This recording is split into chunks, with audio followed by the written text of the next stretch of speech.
Good evening mga kabayan, and welcome back sa aming munting channel. At pasensya ngayong last year o last December guys na hindi ako masyadong nakagawa ng video.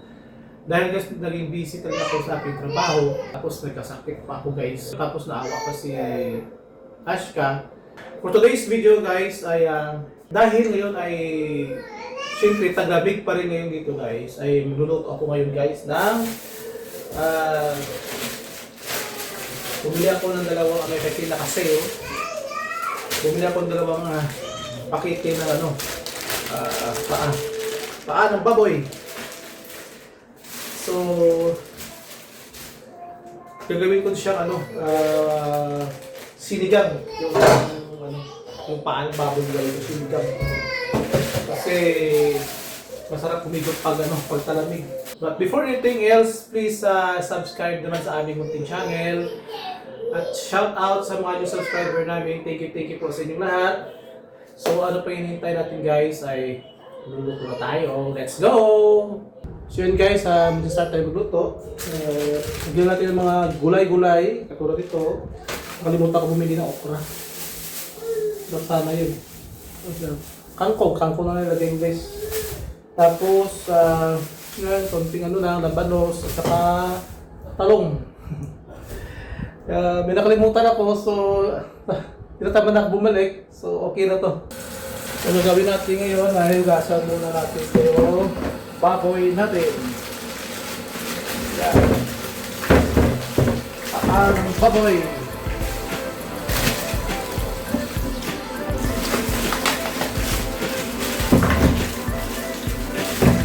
Dalawa kasing pack binili ko dahil naka-sale. Yan, malaki. Malinis na yan. Yan. Gas ko na natin.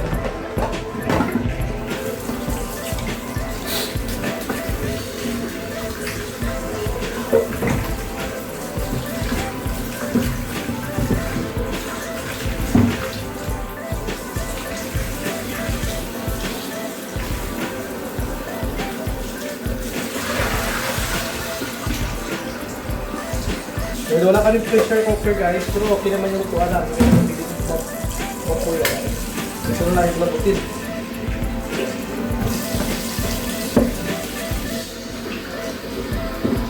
Mainit naman ito yung tubig. Lagay ko na sa warm. Set ko na siya sa warm. Yan.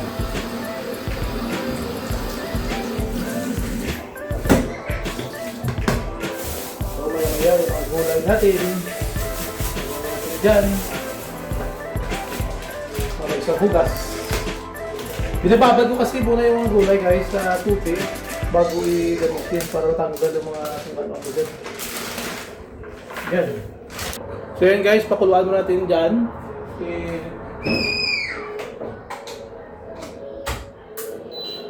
Switch on na natin yung ating lutuan. Lagay na natin 800.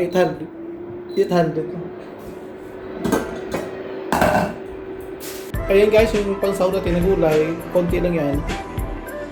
Kasi maliit yung paglutuan natin. So isang labanos lang, isang talong, dahon, kangkong. Tapos may sitaw dyan, baba. Babad ko siya muna dyan sa warm water na may asin.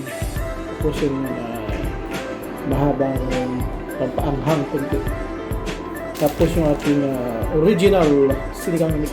Tapos ito luya, sibuyas, at kamatis. So yan lang guys, habang hinintay natin ito lumambot. Hindi pa kasi na gano'n. Hintayin natin lumambot dyan. Isang oras siguro. So yan guys, habang hinihintay natin yung yung paa ng baboy natin lumambot. Cheers muna tayo guys. Ito guys, binigay sa amin. Binigay ako ng dalawang kahon. Ito dalawang kahon. So, ibig sabihin na dalawang kahon. So, yung iba, pinabigay ko. May tinatala ako dito isang kahon. So, binigyan mo ubos guys. Pero, may okasyon. Yun lang. Tapos, binigyan din ako noong Christmas, dalawang brandy na whiskey. Brand new whiskey na 1 litro. So 2 litro yung binigay. Tapos 750 ml na wine, red wine na sweet wine. So ayan. Ang bilis lang guys, no? Ang bilis lang ng 2025 na December. Parang hindi mo naman ayaw talaga yung... Parang dumaan lang yung December. Hindi talaga, ang bilis talaga ng panahon. So hopefully makauwi kami this year para at least makapagbakasyon muna saglit. Dahil ilang taon din kami guys hindi nakauwi. Last namin na uwi siguro, wala pa si Ashka. 2022 kami last umuwi. Say hi, Andrea! Say hi! Say hi! Look the camera! Look the camera! Say hi! Hi!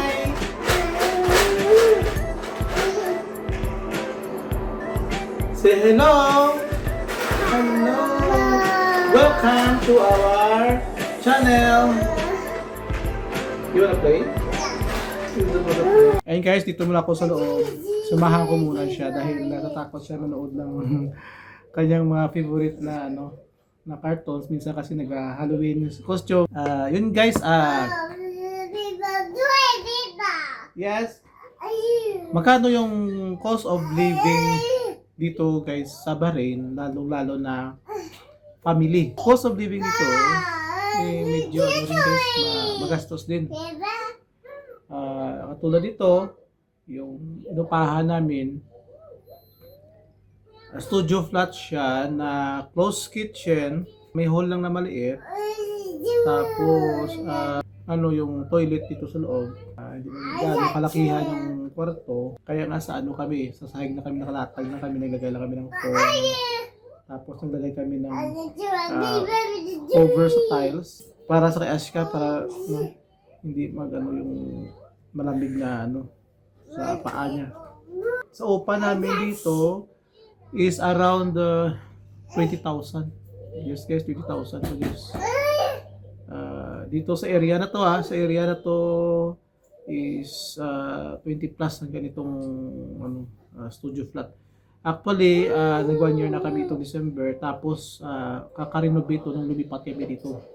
So when you say 20,000 plus guys, include na yung water at saka electricity. Kaya pag naghanap yun guys, yung pa guys, disclaimer na based on my experience lang sa paghanap guys ng flat, una-una tanongin mo talaga yung yung iwa or electric or water. Pag nagrenta ka, una tanongin mo yun. Kasama ba yan sa ganyang price?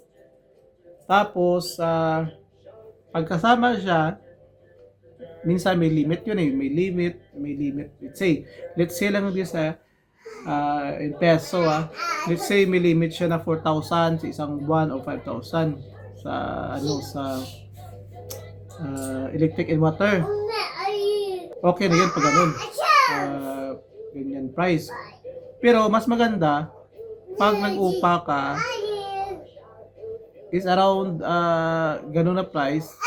Pero siya guys, unlimited. Pag sinabi mo unlimited, yung baga open siya pag nagamit ka ng electricity at tubig. Pero hindi naman ibig sabihin guys pag ganun, simple mag-aabuso ka, hindi naman ganun. Kami kasi kahit ganun, unlimited kami dito guys. Lahat yan naka-off. Pag walang tao, off lahat yan. AC, lahat off yan. Heater, lahat naka-off yan kasi minimize din tayo guys na siyempre, hindi nyo nalaman baka yan pinagmula ng alam nyo na ng mga aksidente na hindi ino-off. Charging, ganun. Ingat din tayo sa ganun. Tapos kami ino-off talaga namin guys, lalo-lalo na sa kusina, meron kaming water dispenser. Switch on lang namin yan pag inom ng kape, pag tapos uminom ng kape, hindi naman gagamitin, in-off naman namin. Yun yung AC ngayon, taglamig naman, hindi masyado namin gumagamit kasi taglamig naman ngayon. So, ayan guys, naghanap kayo dito sa Bahrain ng mga flat, una-una talagang iwa. Para at least, hindi naman kayo, kahit minsan, meron niya medyo mababa yung price. Tapos limit siya 4,000. Tapos nag-excess pa kayo, pwede excess kayo, mag-add kayo, let's say, 500 pesos sa atin, 500 pesos, 600, depende sa excess nyo. Basta, para sa akin, depende rin sa paggamit. Katulad sa amin doon, si Ashka lang, nood lang siya ng TV, naka-off naman ang aircon. Tapos yung fridge, minsan sa gabi, ino-off din namin, hindi naman namin ino-on kasi nag-yellow yung naman sa loob ng freezer. Pag naghanap kayo, unahin nyo talaga, patanongin yung iwa. Para at least, wala kayong problemahin pag yung katulad sa amin, unlimited iwa, wala kang problema sa excess or wala. So, yun, yung namin is 20 plus, include na iwa, andi iwa na. Tapos, wala pa dyan yung pagkain, guys. Dati dalawa lang kami, magkano lang yung grocery namin. Ngayon, siyempre, may anak na dito, si Ashka. Dito siya kasi pinakanak, guys. So, yun, gatas niya. Mag-a-add talaga sa budget nyo dati yung gatas niya. So, let's say, 900 grams niya gatas niya sa isang buwan. Tapos, dagdagan pa ng diaper. Kaya pag nag-grocery kami guys, sa diaper, talaga may sale. Yun pinakamaganda pag nag-grocery ka rito, yung may sale talaga. Halos buwan-buwan minsan may sale, may mga offer. So diaper, let's say nasa 400 plus yung isang set na yung na 60 plus 60. Depende rin sa gamit niya. Tapos, ang gatas niya, isang lata, nasa, let's say, 800. Mura kasi dito guys yung formula ng mga gatas, ng powder milk sa mga baby hanggang toddlers, mura lang dito. Sa atin, mahalin eh. So, siguro, yung isang buwan niya sa gatas niya, mga 3,000 plus man. Mga ganun, 3,000 plus mo sa gatas niya. Let's say, lagay natin mga 4,000 plus include na yung yung diaper niya. Sa gabi nagluluto kami, ulam namin, tapos sa umaga, yun na parang diretso na ulam. Siguro ulam namin abot, let's say, mga 7,000 to gano'n, 10,000 to 8,000 pesos. Sama na yung tubig na iniinom guys. Kasi iba naman yung tubig iniinom, iba naman yung sa iwan na nagre-renta ka, iba yung paligo yun. Isang bote na 1 gallon na sa 150 sa atin. 150, 155 gano'n. Siguro kami yan, maka 8 sa isang buwan guys yung gano'n. Let's say, grocery kasama na lahat 10,000, mga 30 plus na. Plus pa yung tubig, lagay natin mga 31,000 something. Pamasahe, yung sa van. Pag nagtrabaho kayo, pinaka main transport dito, yung mga minivan. Sa atin pa mga L300 na yun, mga van na yan. Yan yung pinaka-transport dito. May taxi. Yan kasi guys, pag nagsakay ka dyan, depende rin sa location mo. Tapos, hindi lang ikaw isang pasahero. Katulad sa akin dati, doon pa ako sa kabila. So, nag-range ako ng 4,000 monthly pamasahe ko sa van. So hindi na ako mag-isa doon. Yung umaga maraming sinusundo. Minsan nililate ako, so wala ka talaga magawa. Pero kapag ayaw mo malate, yung kukuha ka talaga ng single car, mas mahal yun, no? Mas mahal ang single car na yun, aabot yun 8,000 pesos isang buwan. Ikaw lang isa sa yun. Mas maganda pag gusto mo mga single car, sa location mo, merong same time sa'yo na doon din papunta sa location mo, parang isa kayong location. Kasi makaless ka. Tapos nang pareha kayo oras. Napaganda yun sa mga single car. Kasi kasi mga kotse, kasi makaless ka. Tulad sa akin dati, malapit 10,000, 8,000 binabayaran ko. Malaki maminus talaga sa mo. Kasi mostly guys dito, hindi naman depende sa kumpanya kapag may libreng transportation or may allowance transportation or yung kumpanya may sariling van. Mostly nakikita ko sa area na to tuwing umaga, lalo ng mga 10 o'clock gano'n, may mga mall hours na mga kabayan natin at ibang lahi. Doon sa tapat maraming doon nakabantay na mga pasahero, naghihintay ng mga kanilang mga van na ng mga transportation ng mga service nila. Pero yung asawa ko, binabayaran niya ngayon ay around 4,000 monthly. At least ako ngayon, free kasi may van yung ano, may trabaho 1, 2. So ano pa, yung mga bilihin dito guys, halos naman lahat, lalong-lalo na ngayong January, may ano na may mga news na tataas yung gasolina, tataas yung maraming tataas, akyat yung presyo ng kuryente, gano'n. Siyempre apektuhan diyan yung ano, yung mga supermarket, yung mga supplier, sipin mo po ano yun, maapektuhan yun. So lahat talaga tataas na naman itong buwan na to, simula itong buwan. So ayan guys, i-share ko sa inyo yung cost of living dito. Next guys, i-share ko sa inyo yung magkano mga salary dito. Okay ba yung pasahuran dito? Kung hindi, nakadepende rin talaga guys sa skills natin, sa skills natin. Nakadepende yan. So tignan mo natin guys yung ating pinakuluan na paa ng baboy.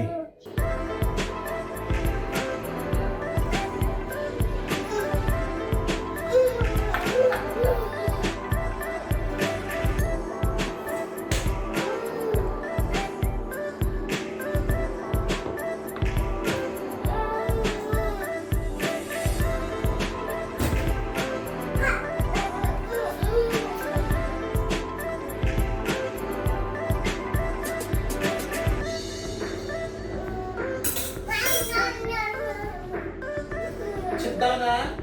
Sit down. Dagat arang.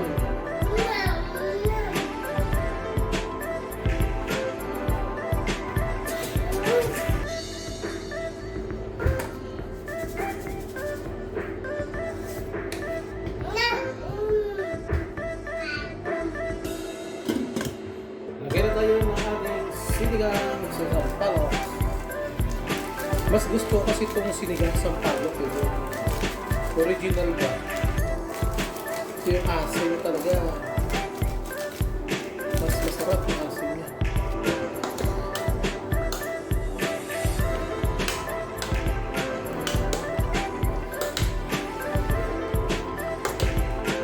Guys, medyo malambot konti na yung ating paa ng baboy, pero malambutin natin yan.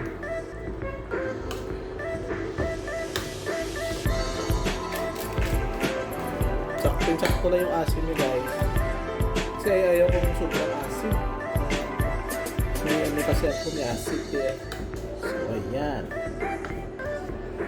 malit na kasi yung ano natin, pinakuluan natin at pakulo muna tayo guys, pakulo pa more. So yan guys, nilagay ko na yung mga gulay. Tayo si video sa inyo dahil ano pa kasi ang guys kay Ashka naghugas kaya nakalimutan ko ng video. Pasensya. Ayan, mix ko na lahat ng mga gulay.